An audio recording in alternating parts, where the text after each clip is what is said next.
അനന്തപുരിയിലെ കലാമാമാങ്കം രണ്ടാം ദിവസത്തിലേക്ക് 215 പോയിന്റോടെ കണ്ണൂരാണ് പട്ടികയിൽ മുന്നിട്ട് നിൽക്കുന്നത്. 214 പോയിന്റോടെ തൃശൂരും 213 പോയിന്റുമായി കോഴിക്കോടും തൊട്ടുപിറകെയുണ്ട്.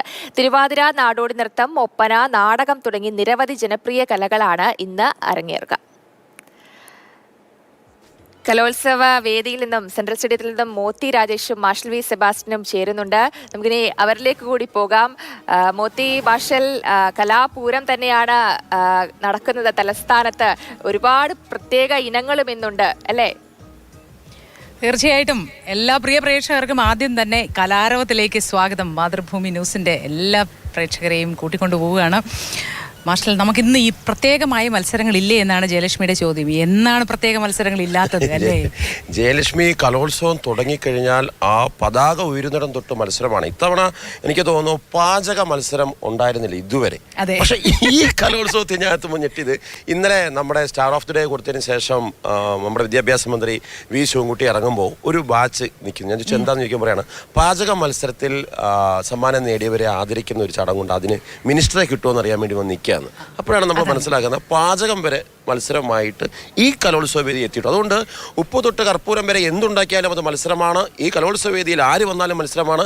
വൃത്തിക്ക് വേണ്ടി ശ്രമിച്ചാൽ അത് കലോത്സവത്തിൽ മത്സരമാണ്. അങ്ങനെ എല്ലാം ഒരു ആരോഗ്യകരമായ മത്സര ബുദ്ധിയോടുകൂടി കാണുന്നു എന്നുള്ളതാണ്. എന്തിനാണ് നമ്മൾ ഈ പവനിൽ നോക്കി അറിയാം, മാധ്യമങ്ങൾ പോലും കുട്ടികളുടെ കൗമാര പ്രതിഭകളുടെ കലാപ്രകടനങ്ങൾ ലോകത്തെ അറിയിക്കാൻ വേണ്ടി മത്സരിക്കുകയാണ്. മാത്രമല്ല ഇവർക്കൊക്കെ ഓരോ ദിവസം ഇപ്പൊ മാതൃഭൂമി തന്നെ സ്റ്റാർ ഓഫ് ദി ഡേ ഓരോ ദിവസത്തെയും താരത്തിനെ കണ്ടെത്തുന്നുണ്ട്. കാരണം ഒരാൾക്ക് പോലും സമ്മാനം കിട്ടാതെയോ അംഗീകരിക്കപ്പെടാതെയോ പോകരുത് എന്നതുകൊണ്ട് കൂടിയാണത്. എല്ലാവരും അംഗീകരിക്കപ്പെടുന്ന കാഴ്ചയാണ് നമുക്കിവിടെ കാണാൻ കഴിയുന്നത്. വർണ്ണാഭമായ കാഴ്ചകൾ അല്ലേ?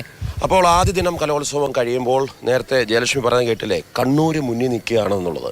ഒരു പക്ഷേ നമുക്ക് കുറേ കലോത്സവങ്ങളിലൂടെ നമുക്കറിയാം, ആദ്യ ലാപ്പിൽ മിക്കവാറും ഒക്കെ പിടിക്കുക കണ്ണൂര്, കാസർഗോഡ്, പിന്നെ പാലക്കാട്, തിരുവനന്തപുരം, തൃശ്ശൂർ ഇടയ്ക്കൊന്ന് കയറും. കോഴിക്കോട് അപ്പോഴും താന്ന് നിൽക്കും. പക്ഷേ കലോത്സവത്തിന്റെ 4ാം ദിവസം തീരുന്നതിന് തൊട്ട് മുമ്പാകുമ്പോഴേക്കും ഒരു കോഴിക്കോടൻ ആധിപത്യം, ഒരു കാറ്റ് വീശും കോഴിക്കോട്. പാലക്കാടും കോഴിക്കോടുമായിരുന്നു കഴിഞ്ഞ 2 തവണയും തിരുവനന്തപുരത്തെ കലോത്സവം നടന്നപ്പോൾ ഇഞ്ചോടിഞ്ച് നിന്നത്. പിന്നീട് തിരുവനന്തപുരം കയറി വന്നു, അവർ ആതിഥേയം എന്നുള്ള രീതിയിൽ അവർ കയറി പിടിച്ചു. അതിനുശേഷം തിരുവനന്തപുരവും കോഴിക്കോടും ഒറ്റ പോയിന്റ് വന്നു. കോഴിക്കോട് അവസാനം ഒന്നാമതെത്തുകയും ചെയ്തു. അത്തരം ഒരു വാശി മാത്രമേ ഉള്ളൂ, ബാക്കിയെല്ലാം ഗ്രേഡാണ്.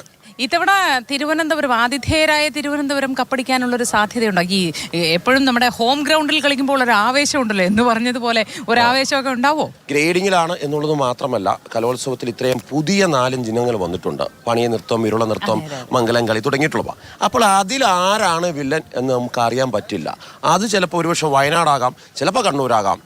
പ്രത്യേകിച്ച് എനിക്ക് തോന്നുന്നു തിരുവനന്തപുരം ഒന്നും ഇത്തരം ഗോത്ര കലകളിൽ അത്ര പോരാ. അതുകൊണ്ട് ഒരുപക്ഷെ അത് മത്സരത്തിന്റെ ഫലത്തെ സ്വാധീനിക്കാം. അതുകൊണ്ട് ഒരു അട്ടിമറിയിലൂടെ അപ്രതീക്ഷിതമായ ആരെങ്കിലും വന്നാൽ അത്ഭുതപ്പെടേണ്ടതില്ല. അതല്ലെങ്കിൽ പതിവ് പോലെ കോഴിക്കോടൻ, തിരുവനന്തപുരം, പാലക്കാടൻ പെരുമയിൽ ഒരുപക്ഷെ കലോത്സവം നിൽക്കാമെന്നും നമുക്ക് ഒന്നും പ്രവചിക്കാനൊക്കത്തില്ല. കലയുടെ കാര്യത്തിലാണ് പിള്ളേരൊക്കെ എന്ത് കഴിവുകളല്ലേ! ഓരോരുത്തരെ സ്റ്റേജിൽ കാണുമ്പോൾ നമുക്ക് വല്ലാതെ അതിശയവും സന്തോഷവും തോന്നിപ്പോകും അല്ലെ? മനസ്സ് നിറഞ്ഞു പോകും.